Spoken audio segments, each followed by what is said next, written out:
الف خان وروره د صحافي کار دا دی چې د عوامو اواز حکومت ته رسول دي.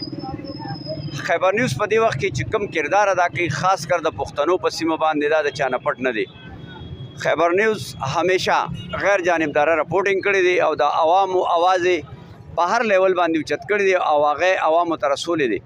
او آینده دپاره هم د خیبر نیوز نه زموږ همدغه توقع ده چې همدغسې به خپله کارکردګي جاري ساتي، بغیر د سیارې نه، بغیر د ججک نه به د عوامو اواز رسوي او دوی بس ټیک ټاک رپورټینګ کوي. دا واقعه خو یقینا چې ډېره د افسوس نه ډکه واقعه ده، ځکه چې یو طرف ته 3.5 کروړه او 3 کروړه عوام دي، بل طرف ته د 400 ښه عوام دي، او بل طرف ته چې کوم دی یو MS دی. نو دا خو ډېره د افسوس خبره ده چې دا دومره عوام د دې علاقې چې کوم منتخب نمایندګان دي د ټولو عوامو ته اشاره کړې ده چې کومو عوامو دې روستې په دغه چوکۍ کېنولې دي، دغه ته اشاره کړې ده او یو MS په لاس کې اغوښتې دي.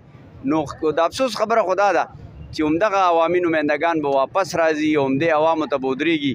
نو پکار دا دی چې دغه عوامي نمایندګان راپاسي او د دې عوامو حمایت وکړي چې کوم ماشوم د دې MS د لاسه وفات شوی دی د ده خلاف انکوایري مقرر کړي او دا کوم چې د آئین لاندې چې کومه دفعه ده د سیول سروسز رولز لاندې چې هر کله د یو سرکاري ملازم خلاف په یو تاڼه کې FIR وشي نو دی به سسپینډ ګڼلی شي.